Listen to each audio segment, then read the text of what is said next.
एक बहुत बड़े साइकोलॉजिस्ट एडवर्ड थॉर्नडाइक हमेशा से जानना चाहते थे कि हैबिट्स कैसे बनती हैं और कैसे वो हमारे बिहेवियर को गाइड करती हैं। तो उन्होंने ना एक बार कुछ कैट्स पर एक एक्सपेरिमेंट करके इस पजल को सुलझाने का सोचा।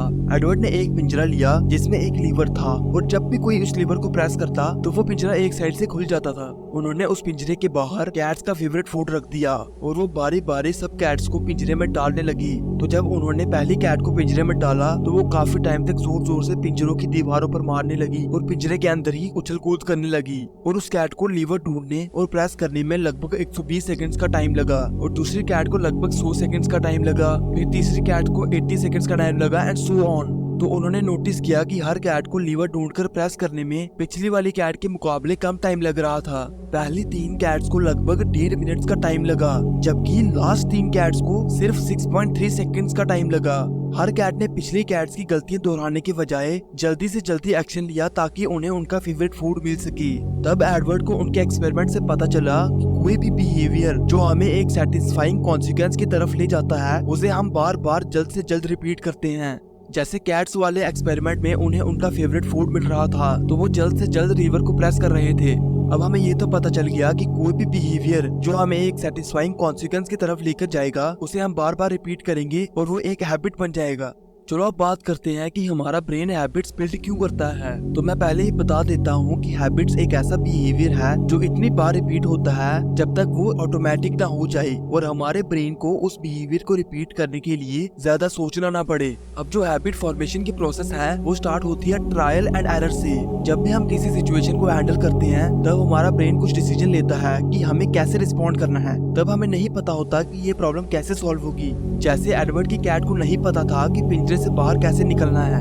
तब हमारा ब्रेन बहुत सारे डिसीजंस लेने लग जाता है और तब तक लेने डिसीजंस लेता है जब तक हमें कोई रिवॉर्ड ना मिल जाए। जैसे कि वो कैट पिंजरे की दीवारों पर टकरा रही थी, उसमें कूद रही थी और बाहर निकलने की हर एक पॉसिबल कोशिश कर रही थी और तब तक करती रही जब तक उसने वो लीवर प्रेस नहीं किया और उसे उसका फेवरेट फूड नहीं मिला। हम इस प्रोसेस को एक फीडबैक लूप भी कह सकते हैं जिसमें सबसे पहले आता है ट्राई, फिर आता फील, फिर आता लर्न एंड फिर आता ट्राई। और जैसे जैसे ये बिहेवियर रिपीट होता है हमारा ब्रेन यूजलेस चीजों को करना बंद कर देता है और यूजफुल चीजों के लिए बार बार फोर्स करता है। जैसे एडवर्ड की लास्ट कैट ने दीवारों पर टकराने की बजाय सीधा जाकर लीवर को प्रेस कर दिया था। इसी प्रोसेस को हैबिट फॉर्मिंग कहते हैं। हम हैबिट्स को मेंटल शॉर्टकट भी कह सकते हैं जो हम एक्सपीरियंस के साथ सीखते हैं। हैबिट फॉर्मेशन हमारे लिए बहुत यूजफुल साबित हो सकती है क्योंकि यहाँ पर हमारे ब्रेन की पूरी अटेंशन एक टाइम पर सिर्फ एक ही प्रॉब्लम में होती है, जिसकी वजह से हमारा ब्रेन यूजलेस टास्क पर फोकस करने में हमारी एनर्जी वेस्ट नहीं करता। कई लोगों को कहना है कि हैबिट्स हमसे हमारी फ्रीडम छीन लेती है, पर असल जिंदगी में हैबिट्स ही फ्रीडम क्रिएट करती हैं। जो लोग अपनी हैबिट सही से हैंडल नहीं करते उन्हीं के पास सबसे कम फ्रीडम होती है।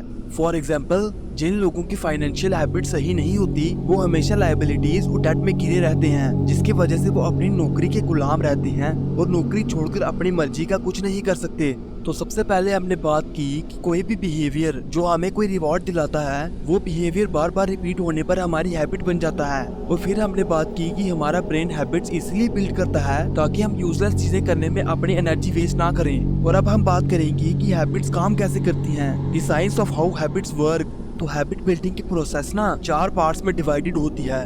Number 1 Q, number 2 craving, number 3 response और नंबर 4 रिवॉर्ड। तो सबसे पहले आया क्यू। अब क्यू ना आपके ब्रेन को ट्रिगर करती है किसी भी बिहेवियर को परफॉर्म करने के लिए। ये एक तरह की इंफॉर्मेशन है जो आपको रिवॉर्ड के बारे में बताती है। जैसे मान लो कि आपने एक ऐड देखी गुलाब जामुन की, तो ये ना एक क्यू होगी जो आपके ब्रेन को गुलाब जामुन खाने के लिए ट्रिगर करेगी ताकि आपको उसका sweet taste as a reward मिल सके। तो दूसरे नंबर पे आया क्रेविंग। तो ये ना हर हैबिट के पीछे की एक मोटिवेशनल फोर्स है। बिना क्रेविंग के हमारे पास कुछ भी करने का कोई रीजन नहीं है। जहाँ क्यू हमारे रिवॉर्ड को प्रिडिक्ट करती है, रिवॉर्ड के बारे में बताती है, वहीं क्रेविंग हमें रिवॉर्ड के लिए तड़पाती है, हमें वो चीज करने के लिए फोर्स करती है। और मैं बता दूं कि Q without craving is meaningless. बिना क्रेविंग के क्यू किसी काम की नहीं है। फॉर एग्जाम्पल, मान लो कि आपको गुलाब जामुन की ऐड दिखती है जो आपको उसके स्वीट टेस्ट के बारे में बताती है, पर अगर आपको स्वीट खाना पसंद ही ना हो तो आपको स्वीट टेस्ट की क्रेविंग तो होगी नहीं और वो क्यू वहाँ मीनिंगलेस हो जाएगी। अब तीसरे और चौथे नंबर पे आता है रिस्पॉन्स और रिवॉर्ड। ये दोनों तो यार बहुत सिंपल है। रिस्पॉन्स मतलब जिस रिवॉर्ड की आपको क्रेविंग हो रही है उस रिवॉर्ड को अचीव करने के लिए कोई स्टेप लेना। जैसे अगर आपको स्वीट खाने की क्रेविंग हो रही है तो उस स्वीटनेस को अचीव करने के लिए आपने गुलाब जामुन ऑर्डर किया और खा लिया, तो वहाँ ऑर्डर करना और खाने वाला पार्ट आ गया रिस्पॉन्स में। और रिवॉर्ड का तो आपको पता ही है, जो भी चीज हमारी क्रेविंग को सेटिस्फाई करे वो हमारे लिए एक रिवॉर्ड है। ये प्रोसेस भी ना एक लूप की तरह है, पहले क्यू, फिर क्रेविंग, फिर रिस्पॉन्स, फिर रिवॉर्ड, फिर क्यू एंड सो ऑन। तो आज के लिए बस इतना ही, और नेक्स्ट वीडियो में मैं आपको 4 लॉज के बारे में बताऊंगा जिनका यूज करके आप किसी भी हैबिट को बिल्ड और ब्रेक कर सकते हो। और वो वीडियो अब तक की बेस्ट वीडियो होने वाली है, तो चैनल को सब्सक्राइब कर लो और इस प्लेलिस्ट को सेव कर लो।